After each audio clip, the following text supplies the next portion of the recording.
Welcome back, everyone. I'm the Bad Luck Gamer, and we're back with another amazing build. I'm actually very excited. I'm always excited about them. They're my builds, right? But this one, I think, does answer a lot of people's prayers when it comes to playing the champion. But before we get into that, I just wanted to thank everyone for all the support they offered last week, commenting, liking, and for the people who subscribed as well. You guys really helped. You saved my butt from the algorithm, and I hate asking. I hate all that kind of stuff, but unfortunately, the only way you can really recover is to ask for help. I can make my content better, sure, and I'm still learning how to make my content better, but when the algorithm doesn't show it to people, what is there to do? All I can offer is for the people who do watch to help support me in some way. So that being said, you guys have been absolved. No likes, no comments this week if you don't want to. This is a week for y'all to relax and enjoy the content that I'm producing for all of you who've helped support me. So again, just thank you all so much. But yes, so what do I mean when it comes to helping champions out? Well, one of the problems I feel that comes with D&D 5e is that paladins are very powerful, incredibly powerful. They're a very self-sufficient class that comes in with built-in healing, high armor, and massive damage with smite that champion in comparison feels not as good. And that's not the champion's fault. The champion is, and what the paladin was always supposed to be, a high armor fighter that has some good utility that mixes in to make them really good against demons and to be able to offer some healing if necessary. They were never meant to be the all-in-one combat powerhouse like they are in D&D 5e, and so a lot of times I see people who mention the champion, they always are like, I just wish champion did more damage, or I don't like champion because I feel like they're just a tank and nothing else, when that is so not the case. In fact, this build here is going to show a lot of what the champion has to offer. Now, I can already hear the comments already saying, but you didn't take that many champion feats. It's a game that is designed to be modular. The archetypes are there to help mix it up. Yes, champion with just vanilla feats is really just a really good defender class that has some good offensive abilities against undead or fiends alike. But that's not all this game has to offer. And honestly, any class really is very bland if you don't mix in a little bit of extra. So trust me, this is a really good champion build, and this is one that will make you feel like a champion, and that's important. So, I've dubbed this build the Kindled Lord, and the big part of this build is you are going to be a champion who is doing champion things, who is getting the aid of an Eidolon to help you out in combat. Now, my shame, I did make a miscalculation. I could have swore the devotion Eidolon was divine. It sounds like it when you read its description, but it's a cult. Now, this is a plea. You can show your GMs this video. This is a plea to you GMs. Please just let the player use the divine spell list for devotion for this build at least. It's not a huge ask. In fact, the divine spell list is probably one of the weaker spell lists overall, especially for the build that we're going with here today. So, I mean, a cult can work, yes. And I do have some contingencies in case your DM doesn't allow you to play a divine devotion island. But just in case, this is just me begging, please. The devotion island is necessary for this build. With all that said and done, though, let's go ahead and get into it. So let's talk attributes. So starting out, investing strength as much as you can. This is going to be where you feel good using your strikes as a champion. The build is based around this, so investing in strength is super important. Next up is going to be con, because you're a champion and you're going to be in the front line of combat. And you're going to offer your body to save your allies, or to even go out on your own to deal with issues that allowing your party to focus on more important things or on enemies that are easier for them to whittle down and get rid of really quick. So con is super important. And last but not least, charisma. Charisma is going to be very, very important for this build, but you also need a little bit of intelligence. In fact, starting out with this build, you're going to need at least a 14 in intelligence, and you will need a 14 in charisma when we get a little later on. So once you hit those two numbers, you don't even need to buff those stats any more than you need to, though charisma does come with a lot of good skills that you can use, especially in combat. So I'm going to recommend bumping your charisma up when you're not focusing on strength and con. So skill recommendations for this build. Well, intimidation or deception. You're going to have a high charisma anyway, so these are really good in combat, whether it's demoralizing or whether it's fainting enemies. This is a very combat heavy build, so it's very, very important that you utilize your actions appropriately to give yourself the best chance to hurt your enemies. Now, you can go into something like diplomacy, for instance, if you want to play more of the face character, and that's completely okay, and you can definitely do that. I'm just answering the prayers for all the people who want to make champions stronger in combat.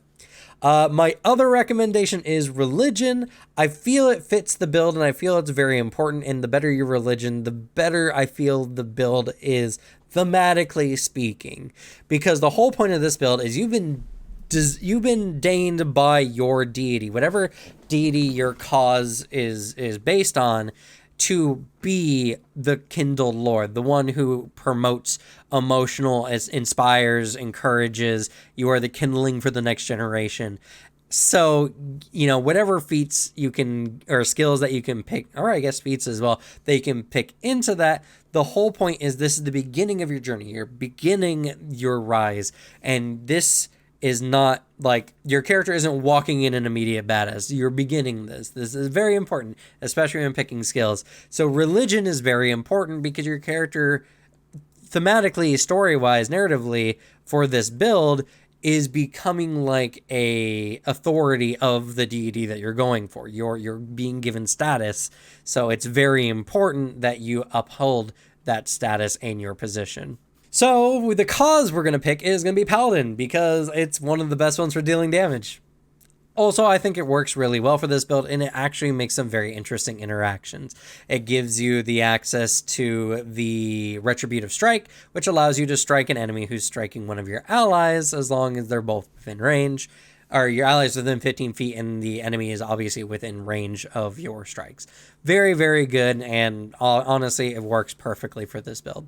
As far as deity is concerned, I wouldn't really stress too much about it. I mean, obviously a deity that would elevate you to the Lord position, so maybe something based on hierarchy. Abadar is really good for that. Or, maybe some other things. Sarenrae would be another awesome opportunity for this. However you want to kind of make the aesthetic for your character, and obviously you have to be able to be lawful good, because that's what you need to be a paladin anyway. So before we get into the feats, I'm just going to say that when you pick your divine ally, you're going to pick the blade ally, but the blade or shield ally could work for this build.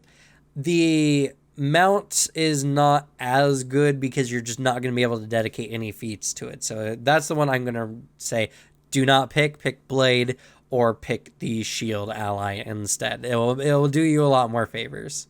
All right, starting out in the beginning is going to be Ranged Reprisal, which is a no-brainer, honestly, for a first level feat.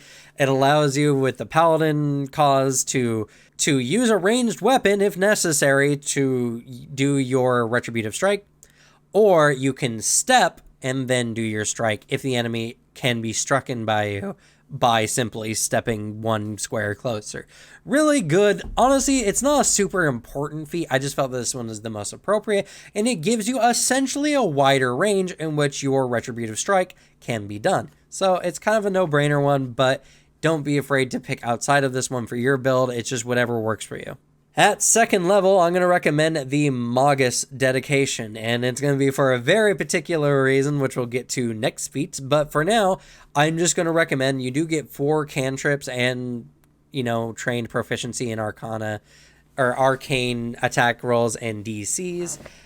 Pick Produce Flame. Produce Flame is going to be your best friend in this build. I highly, highly recommend picking Produce Flame as one of your 4. Obviously, you can learn all the cantrips if you get enough time to add them to your spell book, but Produce Flame is going to be the ones I'm going to recommend that you use constantly. And why I pick or produce flame, sorry, is because at level 6, or no, sorry, at level 4, we're going to pick up Spell Striker, which allows you to Spell Strike, which, if you're not familiar with Spell Strike, allows you for 2 actions to imbue a spell into your weapon and then strike that enemy. And the bigger benefit here is your accuracy with the spell is based on your spell strike. Now, it does mean that both get wasted, essentially, the strike and the spell if you miss, but if you hit them not only with your melee strike, but with the spell you imbued into it. And why I recommended Produce Flame is Produce Flame is one of the best spells to use with this, and you can only use spells that have a spell attack roll. So it has to be something like Produce Flame. You could also use something like Ray of Frost or whatever your aesthetic is. Imbue your weapon with it, smack an enemy with it. It's really, really good. And this does answer some of the Paladins, or, well, I guess Paladin in this case, but Champion's damage issues. Spell Strike is very damage efficient, actually. Now, you do need to use an action to recharge your Spell Strike, but that's very easy to work in, especially with the feat we're going to be taking next. Regardless, Spell Strike is a better power attack that you can use with a cantrip. So it's a better power attack. Now, it does take up 2 attack actions. No, yeah, power attack does as well. So yeah, this is just a better power attack, honestly, because your cantrips automatically heighten with your level anyway. And the damage is not going to be very dependent on your intelligence in this case. So you don't even have to worry about it all that much. This makes the champion feel like it does a bit more damage with a single strike. And I did allude to this earlier, but at 6th level, we're going to be taking the hybrid spell study to pick the shield spell strike, or no, it's not shield spell strike. What's it called? Shielding strike. There we go. From the Sparkling Targe hybrid school, because this just fits perfectly with the champion. What can I say? It allows you to raise your shield and make a melee strike as a single action. And if your spell strike is currently uncharged, it becomes charged while using your hybrid study spell. For a single focus point, this is really good.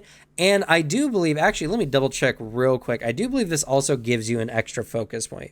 It does not. That's super sad. So you do not get an extra focus point with this one, which means you do have to make a choice between lay on hands and shielding strike. It depends on the situation for sure. This is a really good one though overall, and again, it's one of those things that allows you to do 3 things at once: recharge, raise a shield, and strike an enemy. This blends perfectly in with the build in general, because you're going to come up and you're going to spell strike. You're going to then shielding strike the next round, and then spell strike again while your shield is still raised. You become really good at dealing a good chunk of damage and having a pretty good AC as well. This is just a very good, and this is just the beginning of the build. All right, so here at 8th level, we're going to pick up the Summoner Dedication, as you obviously probably could figure out based on what I said earlier about the Devotion Eidolon, because we're going to be taking the Devotion Eidolon, which is a really good one. It's got pretty standard Eidolon stats, but we're going to use it for its initial ability here a little bit later.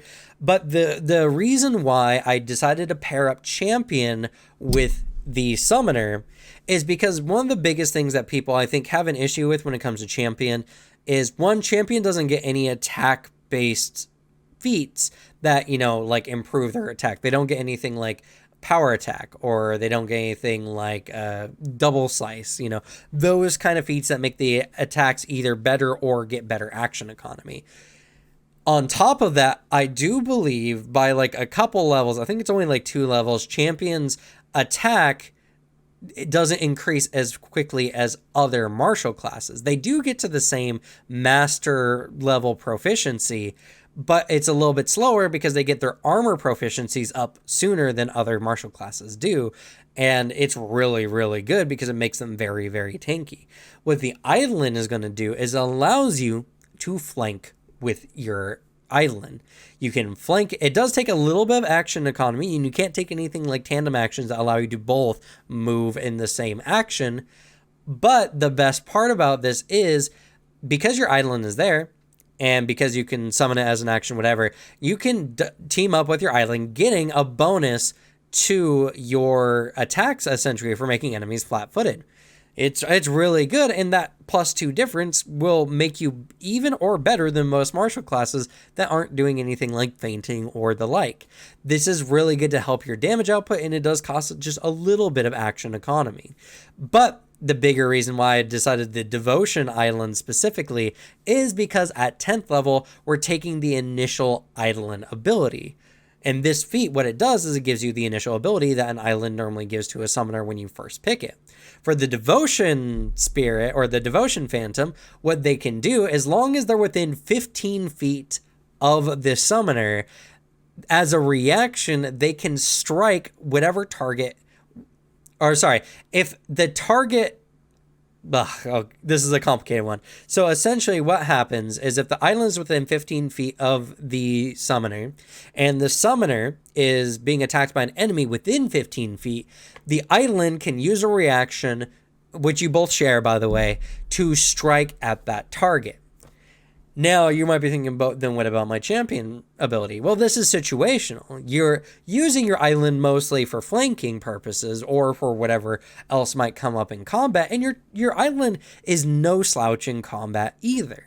But on top of this, it allows you to get a benefit that normally you don't get. Sometimes as a champion, you can't use your retributive strike because an ally's too far, the enemy's too far, or what have you. So when you can't use that reaction, your Eidolon reaction is really good since you're hopefully tanking an enemy in combat. And because you share your HP with your Eidolon, and your Eidolon will typically be less armored than your champion, enemies might be prone to targeting your Eidolon, especially if you have a GM who might be a little bit more antagonistic than, or at least is playing more intelligently than some enemies would. The best part about this is you can use your Retributive Strike on enemies that target your Eidolon, because your Eidolon counts as an ally in combat. And there's nothing that prevents you from doing this, allowing you to get damage resistance on the strike and to strike that enemy, which means that as the champion, you can even get benefit from your own Retributive Strike in this way, which is very interesting and very fun, and it makes you and your Eidolon a really good combo in combat. And the bigger thing, and thematically what I really like, if you played Elden Ring, you know that the first Elden Lord, not Gwendolyn, I can't remember his name at this moment, but he's got the big spectral lion on his shoulder or whatever.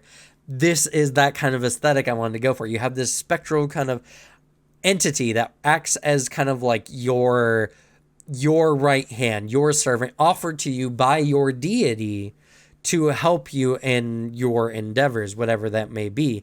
And this entity can be your spectral host, your creature that is watching over you for the sake of your deity. The roleplay aesthetic is perfect. It's really good. And not only that, but you can have a really good character aesthetic that matches with the Eidolon. You can do elemental based kind of things too with it, especially with things like produce flame from your spell strikes, which can be kind of like your smites. And there's a lot of really good, interesting things that really come along with this as well. It's a really good aesthetic. And again, the action economy burn is really not that bad, and when you take everything into consideration.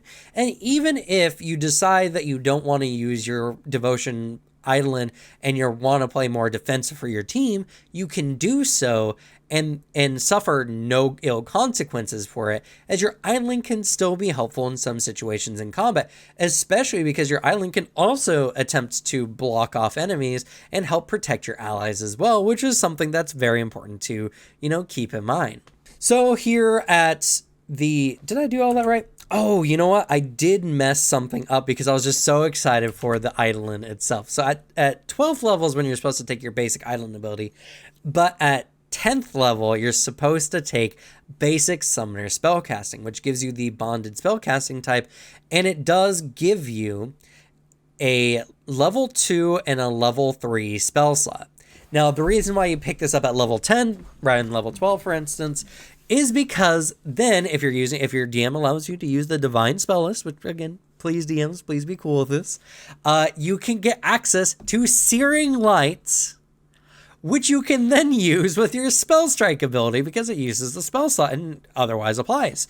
Which means, everyone, I've done it. I've brought 5e smites into Pathfinder 2e with the champion, because now with Spell Striker, you can do a big divine smash, doing fire damage and good damage if the enemy is a fiend or undead, meaning that you can dump a lot of damage with a single strike. You can only do this really once in a combat, true, but it's still pretty good nonetheless. Get that aesthetic, and it's a big hit. It will feel really good, especially if you're, say, flanking with your island, because the enemy will be flat-footed, a lot more likely to be hit and or crit by you, which is really, really good. At 14th level, we're taking Combat Island. I think it's Combat Island. Yeah, Combat Island, which, because at this point your island probably is kind of starting to feel the burn a little bit, because they're only trained in their unarmed strikes, getting them up to at least expert puts them at a lot better chance to hit enemies. And because of course you're constantly flanking with your island, it still is very accurate, even when it's using its reaction to essentially help defend you. Overall, it's just really good, and I felt like it made the island feel a lot better, especially because you can also use it for other combat things as well. At 16th level, I picked up Radiant Blade Spirit. This is just to give you access to the free Flaming Rune if you're using the Sword Divine Ally or the Blade Divine Ally, whatever it is. Anyway, it allows you to get Flaming or one of the, alignment based strikes based on your alignment, which in this case I believe would be axiomatic, which is lawful against chaos creatures, obviously. Regardless, this is a really good one, and it just helps you with your damage, because it's not like an extra rune. You get the effects of the Flaming Rune, which means it stacks with whatever other runes you have in well. And this is where the kindled fire kind of idea comes from, because you got this burning weapon, you can do produce flame strikes, or you can do a big holy version, produce flame strike, which it just shows that you can amp it up if you really need to exhaust yourself in a way. Again, aesthetically, this all works out really cool. You got your cool ally there who's willing to assist you and help you in combat, and it's just overall really, really good. Now, for the last 2 levels, I actually recommend picking up the Expert and Master Summoner's Spellcasting Dedication feats, mostly just because it just allows you to use Searing's Light at a higher and higher level, plus you get more spell slots. In fact, once you get access to, because it gives you 4 spell slots overall, that's all you're going to need for most combats, honestly.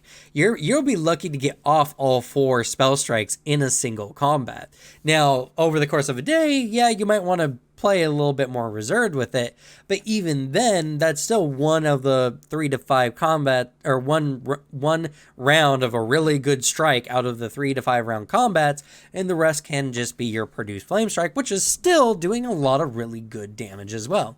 So overall, this is the way you could go about it. If you're not overly concerned with that, there are some good level 20 champion feats that you could pick up, or at least 18 and 16 feats if you want to pick them up. Whatever the case, however you want to go about doing it, it's not necessary. Produce Flame will actually do more than enough damage for you, even up until the end game.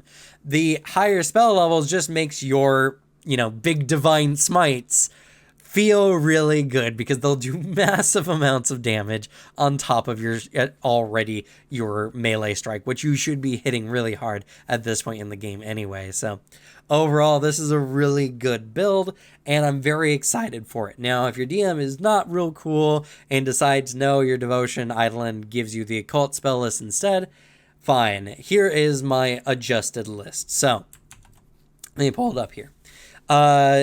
The changes would be, at 10th level, you take your initial island ability, and at 12th level, you take Expert Combat Island, making your island a little bit better. And then at 14th level through 20th level, you get into the Cleric Dedication, Basic, Expert, Master Spellcasting. You do get more spell slots this way. You get spell slots from 1 to 9, I do believe, which is really good. You get less higher level spell slots, though, in this situation. The Summoner one gets you 2 7s, 2 6s. This one gives you a 9, 8, 7, and 6. I guess technically this is still better for the higher, more damagey spell strikes. And you could do a lot more things with your spell slots, true. but I do feel that this one kind of misses the mark a little bit and doesn't give as much boom, I guess, for what you're doing.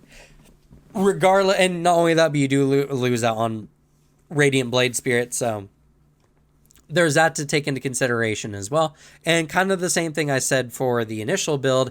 If you're not super concerned with the spell striking, it's not as big a deal. Produce Flame will do enough for you into the late game, and you can just take whatever you want to help augment you, or even your Eidolon. Giving your Eidolon Alacritous speed can make it so it's easier to engage with both yourself and your Eidolon, so you don't have to waste extra actions getting into position. In any case, this was my, adjusted list if you can't get a Divine Devotion Phantom, which, I mean, come on, it works so good. Just please, DMs, please work with us here. So, some archetype recommendations that I recommend for this build, starting off, is going to be Marshal, actually. I do mention Marshal a lot. It's a really good archetype. It's got a lot of good support benefits, but especially for the Kindled Lord, because you are a Lord and you are giving motivation to everyone if you're using the bonus archetype rules, for instance. This is a really good one to throw on. It can help your allies. It can even help your island, because your island can benefit from effects as well. Now, it doesn't transfer to you or anything like that. The only thing that transfers between you and your island are things that affect your action economy or healing or damage, I guess, technically. So you can't boost your island to give yourself a boost, but you can boost your island, making things a lot easier, because again, your island counts as an ally. So the Marshal is really good for this build. My next recommendation is Bastion, getting better abilities with your shield, allowing you to have a lot more of a tanky playstyle. The Bastion's a really good archetype. If you haven't seen it already, look at my Bastion archetype video. It's one of my favorite archetypes in the game. I love how it allows your shield to do a lot of work. And since the build is so focused on helping you do damage, this can augment that by making you even tankier, making your shields a lot more valuable, and allowing you to do a lot more interesting things with them as well. So if you're going, sword and board kind of champion Paladin style, this is a really good way to help augment that. And last but not least is actually Soulforged. Soulforged was a very interesting pick, but I think works perfectly with this. You have either your weapon or your armor as or I think a shield can also be Soulforged as well. I might be corrected on that. Either way, Soulforged works really well. You add extra abilities to like your armor, for instance, or your weapon on top of what you already get for being a champion. It's really good. It allows you to manifest your armor or manifest your weapon, or both, actually. I think Soulforged, eventually you can get both a weapon and your armor. So this just allows you to instant suit up, be badass, summon your Eidolon in, and now you're a force to be reckoned with. I love the aesthetic of it. Soulforged fit in way too perfectly for me not to recommend it. All right, so as far as gear recommendations, I do recommend getting some hand wraps and mighty blows. It helps your Eidolon strikes, though something I will mention, your Eidolon actually can benefit, I'll pull it up here, from the potency and fundamental runes on a weapon that you choose. Now, you do have to invest in your weapon, which is normally not the case, but this does allow you to wear bracers if you need to. You have to invest a item either way, so I guess not just having an extra item on your body can be, the thing. Either way, make sure you get something to make your Eidolon better, because the game does scale with item potency considered. So that's something you're really going to want to do. And as well, I do recommend, obviously, as a champion, picking a really good one-handed weapon if you want to use a shield, or a weapon with reach to make your Retributive Strike that much more beneficial to your allies and even your Eidolon in any regard. There's too many shields, too much armor. I could highly recommend for you as well. So my gear recommendations are pick out a good one-handed weapon or two-handed weapon, and pick out something that can benefit your Eidolon as well, because your Eidolon is going to be a big part of your build, and your health will kind of depend on your Eidolon getting attacked or not. So, being able to outfit your Eidolon is also just a really fun part of the build. All right, so for Ancestries and Heritages, I recommend, honestly, anything really works. Nothing really stuck out to me to make this work, Obviously, if you pick the Ancient Elf, you can pick up the Magus Dedication at level 2, and then you can get another champion feat at level 2 to, help out with your build, however you want to go about doing it. It really is only a 1 feat save, honestly, though, so it's not really a big deal, but still something to take into consideration as well. But honestly, I would pick a ancestry that has a lot to do with certain deities. Konrasu could be a very interesting way to go about doing it. The Konrasu I really, really like because they have a connection to the Aeons, and the Aeons, I believe, are predominantly lawful, like pure law.